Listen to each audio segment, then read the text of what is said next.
প্রায় ১.৫ বছর ধরে অকেজো হয়ে পড়ে আছে কুষ্টিয়া কুমারখালী শহর যদুবয়রা সেতুর প্রায় সবকটি সড়কবাতি। সন্ধ্যার পর অন্ধকারাচ্ছন্ন হয়ে যায় সেতুটি। এতে চলাচলে বাড়ছে ঝুঁকি আর নিরাপত্তাহীনতা।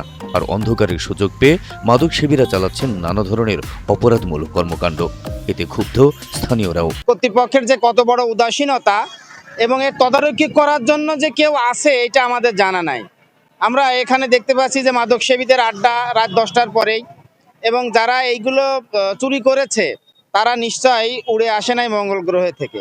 আসলে সমস্যা লাইটের জন্য অন্ধকার, দূরের থেকে মানুষ আসতে পারে না, সুন্দর একটা স্থান, ঠিক আছে। আর এই অন্ধকারের জন্য অনেক অকারেন্স অনেক সময় হয়।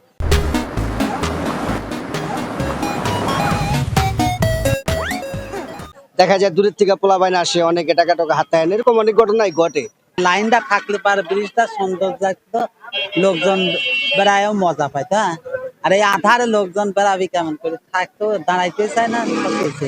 জানা গেছে গড়াই নদীর উপর 89 কোটি 91 লাখ টাকা ব্যয়ে 650 মিটার পিসি গার্ডার নির্মাণ করে নেশনটেক কমিউনিকেশন ও রানা বিল্ডার্স।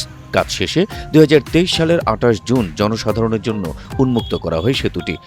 36টি লাইটে মাসে প্রায় 25,000 টাকা বিদ্যুৎ বিল গুনতে হয় সরকারকে। বিল বকেয়া থাকায় কয়েক মাস বন্ধ ছিল বাতি। এতে 36টির 35টি বাতি অকেজো হয়ে যায়। এরপর 2024 সালের শেষের দিকে 17টি বাতি পুনঃস্থাপন করা হলেও 2025 সালের ফেব্রুয়ারিতে চুরি হয়ে যায় সেতুর বৈদ্যুতিক কেবল। এরপর থেকেই বন্ধ রয়েছে সেতুর সবকটি সড়ক বাতি। আমরা সাধারণ মানুষ হিসেবে চাই যে আগে উদ্বোধনের সময় যেরকম পরিবেশ ছিল, সুন্দরভাবে লাইট জ্বলতো, অন্যরকম পরিবেশ ছিল।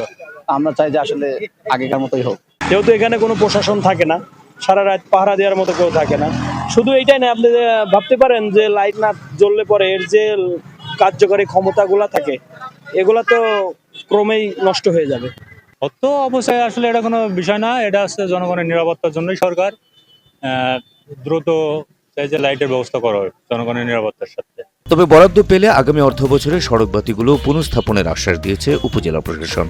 অনেক লোকজন ওখানে আনন্দের জন্য আসে, পাশাপাশি কিছু উঠতি বয়সী কিছু ছেলেরা যারা কিছু শৃঙ্খল তারাও আসে। এতে কিছু কিছু অপরাধীরা সে অপরাধ করার প্রবণতা ওখানে পায়। আর এই অপরাধ নিবারণ কল্পে আসলে অপরাধ আলো থাকুক বা না থাকুক, সব জায়গায় অপরাধ করবেই। এরপরেও যদি আলো স্বল্পতা থাকে তাহলে অপরাধীরা অপরাধ করতে একটু সুযোগ পায়। সেই কারণে যদি আলোর স্বল্পতা না থেকে পর্যাপ্ত থাকে তাহলে তো সে অপরাধীরা হয়তো ওখানে অপরাধ করতে হিসাব নিকাশ করে করবে, অপরাধটা এড়ায় যেতে পারে, এতটুকুই।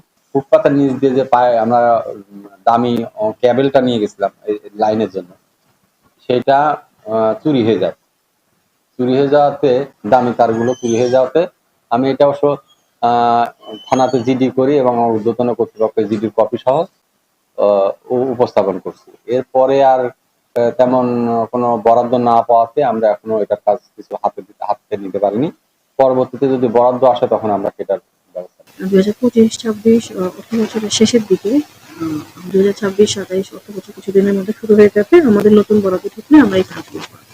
শুধু আশ্বাস আর প্রশাসনের তালবাহানায় কালক্ষেপণ নয়, সেতুর সৌন্দর্য বৃদ্ধি ও সেতু এলাকায় নিরাপত্তা নিশ্চিত করার লক্ষ্যে দ্রুত সড়ক বাতিগুলো পুনঃস্থাপনের দাবি জানান স্থানীয়রা।